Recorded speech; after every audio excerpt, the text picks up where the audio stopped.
Hi friends. మన దేశం వదిలి చాలామంది రిచ్ మరియు చాలా ఎడ్యుకేటెడ్ పీపుల్ అందరూ దేశం వదిలి బయటికి వెళ్తున్నారు. దానికి కారణాలు ఏంటని నేను చూసినప్పుడు చాలా బాధాకరమైన డాటా నాకు దొరికింది. సో ఫస్ట్ థింగ్, ఈ మన దేశం నుండి ఎంతమంది సంవత్సరానికి బయటికి వెళ్తున్నారు, అసలు దీని గురించి ఏమైనా డాటా రికార్డ్ చేస్తున్నారా అని రాజ్యసభలో శ్రీ ప్రకాష్ చిక్ బరేక్ అనే ఒక వ్యక్తి క్వశ్చన్ చేయడం జరిగింది. సో దానికి ఆన్సర్ చేస్తూ విదేశీ మంత్రిత్వ శాఖ భారత ప్రభుత్వం ఆన్సర్ చేస్తూ శ్రీ కీర్తివర్ధన్ సింగ్ మన విదేశీ వ్యవహారాల శాఖ మంత్రి ఆన్సర్ చేస్తూ ఈ కింద చెప్పిన డాటా చెప్పాడు. సో అది చూసుకుంటే సుమారు 2019లో 1,44,000 సంఖ్య ఉంది. 2018 1,38,000. సో ఇది పాత డాటా. ఇప్పుడు 2020 నుంచి చూద్దాం. 2020లో 85,256. ఈ సంవత్సరం డాటా ఎందుకు తగ్గిందంటే ఆ సంవత్సరం కోవిడ్ టైం. సో అప్పుడు ఫ్లైట్స్ అన్ని బంద్ ఉన్నాయి కాబట్టి ఎవరు వెళ్ళలేకపోయారు. తర్వాత సంవత్సరం 1,63,370. ఆ తర్వాత 2,25,620. ఆ తర్వాత 2,16,000. ఆ తర్వాత 2,06,000. సో ప్రతి సంవత్సరం ఇలా వెళ్తూ సుమారు గత 10, 14, 15 సంవత్సరాల నుండి 2,20,20 lakhs పీపుల్ బయటకు వెళ్ళారు. సో వీళ్ళు అయితే బయటకు వెళ్ళారు, కానీ వీళ్ళు మన దేశం వదిలి ఎందుకు వెళ్ళాలనుకుంటున్నారు అని చూసినప్పుడు మనకు ప్రపంచవ్యాప్తంగా ర్యాంకింగ్స్ ఇస్తారు. ఒక్కో రంగంలో ఒక్కో ర్యాంకింగ్, ఒక్కో ఇండెక్స్ ఇస్తారు. ఆ ఇండెక్స్ ఏం చెబుతున్నాయి చూసుకుంటే మనకు దాన్ని బట్టి మనకు అర్థమవుతుంది వీళ్ళందరూ ఎందుకు వెళ్ళిపోతున్నారు.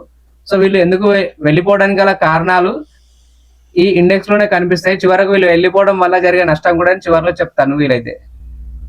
ఓకే, ఇప్పుడు మన డాటా చూసుకుంటే ఇది ఎకనామిక్ ఫ్రీడమ్ ఇండెక్స్. దీంట్లో మన ర్యాంక్ ఎంత అంటే 132. అయితే ఎకనామిక్ ఫ్రీడమ్ ఇండెక్స్ అంటే ఏంటంటే మన దేశంలో సంపాదించే డబ్బు మనం ఫ్రీగా ఖర్చు పెట్టుకోగలుగుతున్నామా అనేది దీంట్లో చెబుతుంది. సో దీనికి చాలా మంది ఆన్సర్ ఏంటంటే అందరూ ఇష్టం వచ్చినట్టు ఖర్చు పెట్టుకుంటారు కదా, దీంట్లో సమస్య ఏంటి, మనకు ర్యాంక్ ఎందుకు 132 ఉందని ఆలోచిస్తారు. అయితే ఇక్కడే అసలు చిక్కు ఉంది. పేదవాళ్ళు, మిడిల్ క్లాస్ అందరూ కూడా తమ డబ్బు ఎలాగోలా ఖర్చు పెడుతున్నారు. కానీ upper middle class rich people అనే వాళ్ళు ఏం చేస్తున్నారంటే వాళ్ళు ఒక బిజినెస్ పెట్టాలనుకుంటున్నారు, చాలా పెద్ద బిజినెస్. దానికోసం ల్యాండ్ కావాలి, గవర్నమెంట్ పర్మిషన్స్ కావాలి, ఎమ్మెల్యే దగ్గర తిరగాలి, ఎంపీ దగ్గర తిరగాలి, ఇంకా చాలా ఉన్నాయి. ఇప్పుడు మన ల్యాండ్ గురించి తీసుకుంటే ఎంఆర్ఓ దగ్గరికి వెళ్ళాలి. ఆ ల్యాండ్ మనకు అది క్లియర్ అవ్వాలంటే, అలాగే ఆ భూమి పన్నులు స్టార్ట్ చేయగానే ఎమ్మెల్యే వాళ్ళు దిగుతారు, ఆ కార్పొరేట్ వాళ్ళు దగ్గర వాళ్ళు ప్రతి ఒక్కరు బిచ్చగాళ్ళలా ఆ బిజినెస్ వెంట పడి చివరికి ఆ బిజినెస్ పెట్టాలనే ఉద్దేశాన్నే చంపేస్తారు. సో అలాంటి వాళ్ళు ఉన్నంతకాలం మన దేశం నుండి వేరే విదేశాలకు వెళ్ళడంలో తప్పు లేదనే కాన్సెప్ట్ లో నాకు అనిపిస్తుంది. సో సెకండ్, ఇవి నెగటివ్ మాత్రమే కాదు, నేను పాజిటివ్ కూడా చెప్తాను. ఆ పాజిటివ్ చివరిలో చెప్తాను. సో ప్రెస్ ఫ్రీడమ్ ఇండెక్స్ ఇది 2014లో ఎంత ఉందంటే మనకు సుమారు 140 ఉండేది. దీని పరంగా మనం ఇంటర్నేషనల్ వైడ్ గా మనం ట్రోల్ అయినాం. ప్రెస్ ఫ్రీడమ్ ఇండెక్స్ ఎందుకంత నెగిటివ్ లో, అంటే ఎందుకంత చివర్లో ఉందని మన ప్రధానమంత్రి చేయడానికి మనం కొంత ట్రోల్ అయిన విషయం మనకు తెలిసింది. ఈ మధ్య ట్రెండింగ్ కూడా అయింది ఆ టాపిక్ లో. సో ఇది తగ్గడానికి కారణాలు ఏంటంటే, నిజం చెప్పాలంటే ప్రెస్ లో చాలా నిజమైన మాటలు మాట్లాడే వాళ్ళను, అంటే నిజాలు రాసే వాళ్ళను మన దేశంలో చాలా మందిని చంపేశారు. మనం రీసెంట్ గా కూడా చూసాం, మన బీహార్ లో మొన్న ఒక తన్ని ఎన్కౌంటర్ చేశారు. సో ఇలా చూసుకుంటే చాలా మందిని చంపేయడం, అంతేకాదు మీడియా వ్యవస్థలకు లంచాలు ఇచ్చారంటే పబ్లిక్ లో ఉన్నది చెప్తున్నా. చాలా మంది మీడియా వ్యవస్థ ఏం చేయాలంటే గవర్నమెంట్ కి ఆపోజిషన్ లాగా పనిచేయాలి, కానీ ప్రజెంట్ మీడియా ఏంటంటే మొత్తం భజననే ఉంది. సో అందుకని ప్రజల బాధలు మీడియా రాయట్లేదు, ప్రభుత్వాన్ని కీర్తిస్తూ మీడియా పనిచేస్తుందని చెప్పి మన ర్యాంకింగ్, సో నిజాయితీగా పనిచేసే ర్యాంకింగ్ ఎంత అంటే మనది 170 సుమారు. సో ఇదంతా 180 దేశాల్లో చివరి నుండి 10, 11 ర్యాంకు మన దేశానికి ఉంది. చివరి నుండి, మొదటి నుంచి కాదు. ఆ నెక్స్ట్ చూసుకుంటే వరల్డ్ హ్యాపీనెస్ ఇండెక్స్ 140 దేశాల్లో 126వ ర్యాంక్ మనది. సో 140 దేశాల్లో 126, అంటే మళ్ళీ చివరి నుండి 14వ ర్యాంకు. సో ఎందుకంటే ఈ దేశంలో సమస్యలు చాలా ఉంటాయి. గవర్నమెంట్ స్కూల్స్ ఉండవు, గవర్నమెంట్ హెల్త్ సెక్టర్ ఉండదు. ఒకసారి హాస్పిటల్ వెళ్ళి వస్తే రిచ్ ఉన్న వాళ్ళు మిడిల్ క్లాస్ అవుతున్నారు, మిడిల్ క్లాస్ అయిన వాళ్ళు వాళ్ళ తరతరాలు పేదరికంలో వెళ్ళిపోయేలా చేస్తుంది.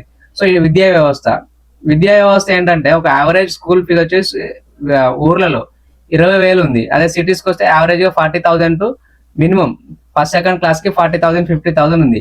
ఒక యావరేజ్ మిడిల్ క్లాస్ కాదు, ప్రతి వ్యక్తి ప్రైవేట్ స్కూల్లో చదివించాలంటే ఇంటర్మీడియట్ వరకు సుమారు 10 నుండి 15 లక్షల ఖర్చు వస్తుంది. సో వాళ్ళ సంపాదన అంతా ఇక్కడే వెళ్తుంది. ఇంకా హాస్పిటల్కి వెళ్ళాలంటే ఏదో అమ్ముకొని ఉన్న బంగారం అది చేసుకొని ఇలా అయిపోతుంది.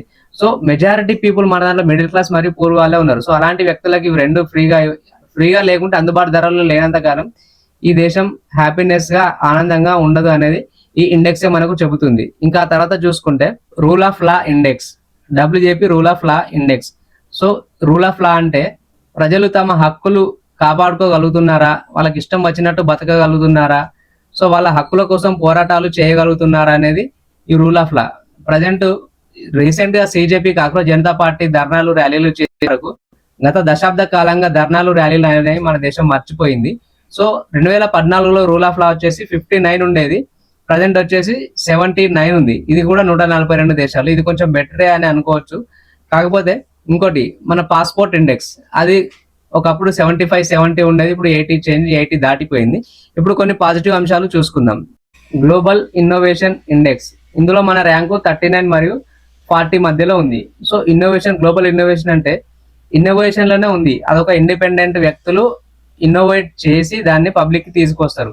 సో దీనికి గవర్నమెంట్ కి ఎలాంటి సంబంధం లేదు అనవచ్చు స్టార్టింగ్ లో. ఎందుకంటే ఒక ఇండిపెండెంట్ వ్యక్తి ఏదో అతనికి ఐడియా వచ్చి దాన్ని బాగా చేసి సాధించి బయటకు తీసుకొచ్చి ప్రైవేట్ ఫండింగ్ ద్వారా స్టార్టప్లు ఇప్పుడు బయటకు వస్తున్నాయి. సో బయటకు రావడం తర్వాత ఇప్పుడు గవర్నమెంట్స్ కూడా వాళ్ళ కోసం స్కీమ్స్ ఇవ్వడం అనేది జరుగుతుంది. So next network readiness index, తెలుగులో అర్థం ఏంటంటే డిజిటల్ సంసిద్ధత సూచిక. అంటే మనం డిజిటల్ గా చాలా అభివృద్ధి చెందామని అనుకోవచ్చు. ఇందులో మన ర్యాంక్ వచ్చేసి 61. ఇప్పుడు మనకు ఫోన్ పేలు, గూగుల్ పేలు కావచ్చు, ఇంటర్నెట్ అందుబాటులోకి రావడం కావచ్చు, ఇంటర్నెట్ ఎకానమీ, సాఫ్ట్వేర్ ఇండస్ట్రీ కావచ్చు, గిగ్ వర్కర్స్ కావచ్చు, ఎనీథింగ్. ఇప్పుడు మనం ఏదైనా కావాలంటే ఆర్డర్ చేసుకోగలుగుతున్నాం. సో అది ఆర్డర్ చేసుకోవడానికి మనం ఖర్చు పెడుతున్నాం, అలాగే ఆర్డర్ తెచ్చిచ్చే వాళ్ళకి కూడా అదొక ఎకానమీ. సో ఇలా చూసుకుంటే మన డిజిటల్ ఎకానమీ కూడా మనకు చాలా పెరిగింది. ఆ తర్వాత లాజిస్టిక్స్ పర్ఫార్మెన్స్ ఇండెక్స్, ఇందులో కూడా మనం చాలా బెస్ట్ ర్యాంక్ ఉందనుకోవచ్చు, 38th ర్యాంక్. సో లాజిస్టిక్స్ అంటే మీకు తెలిసిందే, లాజిస్టిక్స్ పెర్ఫార్మెన్స్. లాజిస్టిక్స్ అంటే మనం లాజిస్టిక్స్ ని ట్రాన్స్పోర్ట్ చేయడానికి మనకు ఇన్ఫ్రాస్ట్రక్చర్ ఉండాలి, దానికోసం మనకు మంచి రోడ్లు రవాణా వ్యవస్థ ఉండాలి. సో మన దేశంలో ఏదైనా కరెక్ట్ గా చేస్తారంటే, నిజం చెప్పాలంటే ఎవరికైనా అభివృద్ధి అంటే రోడ్ అనే గుర్తుకొస్తుంది. మన వాళ్ళు రోడ్లు తప్ప ఏమీ చేయరు. సో రోడ్లు తప్ప ఏమీ చేయరని అంత గ్యారంటీ ఎందుకు చెప్తున్నానంటే, ప్రజలకు అవసరమైన రోడ్లు, అంతేకాదు రోడ్డు పైన తిరగడానికి బస్సులు అవి కూడా కావాలి. కానీ ఆ రవాణా వ్యవస్థను వీళ్ళు సరిగా చేయరు, రోడ్లు మాత్రం వేస్తారు. సో ప్రజలకు నిజంగా అవసరమైంది ఏంటంటే హాస్పిటల్స్, స్కూల్స్. సో అవి బాగు చేయరు, కానీ రోడ్లు మాత్రం వేసుకుంటూ వెళ్తారు. సో ఇందులో మనం చాలా బెటర్ గానే ఉన్నాం అనుకోవచ్చు. వరల్డ్లో చాలా మంచి క్వాలిటీ రోడ్స్ మరియు లాంగెస్ట్ రోడ్స్ కావచ్చు, రైల్వే కావచ్చు మన దేశంలో ఉన్నాయని గ్యారంటీగా చెప్పగలను నేను. అయితే ఇప్పుడు మనకు చాలా మంది మన దేశాన్ని వదిలి వెళ్ళిపోతున్నారని చెప్తున్నా కదా. సో వాళ్ళు వెళ్ళిపోవడం ద్వారా ఎడ్యుకేటెడ్ పీపుల్ నాలెడ్జ్ అనేవి బయటకు వెళ్ళిపోతుంది. ఆ నాలెడ్జ్ మన దేశంలోనే ఉంటే, ఇప్పుడు గూగుల్ CEO ఉన్నాడు, అతను వచ్చేసి అతని అపాయింట్మెంట్ కావాలంటే, మన ప్రధానమంత్రి అపాయింట్మెంట్ కావాలంటే 15 రోజుల ముందు అతని అపాయింట్మెంట్ తీసుకుని అతన్ని కలవాల్సి వస్తుంది. అతన్ని మన దేశమే. ఇప్పుడు మన సత్య నాదెల్లా, అతను కూడా మన దేశమే. సో ఇప్పుడు మనకు అడోబ్ ఉన్నది, ఇంకా చాలా, ట్విట్టర్ కూడా ఒకప్పుడు మన CEO ఉండే. ఇలా గ్లోబల్ కంపెనీలు అన్నింటికీ మన CEOలుగా పనిచేస్తున్నారు.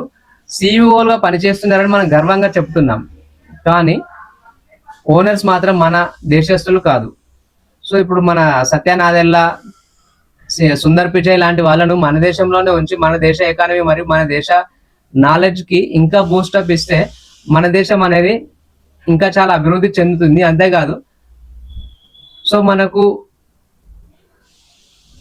ఏవైతే నిజాయితీగా పనిచేసే రాజకీయ నాయకులు మరియు నిజాయితీగా ఓటేసే ప్రజలు మారనంత కాలం మన దేశ వ్యవస్థ ఇలా చివరిలో ఉంటూ వెళ్తుంది. ఇప్పుడు మనకు ఒక విషయం గుర్తు చేయాలి. సో మనకు స్వాతంత్రం రాగానే మనం చివరిలో లేము ఇండెక్స్ లో.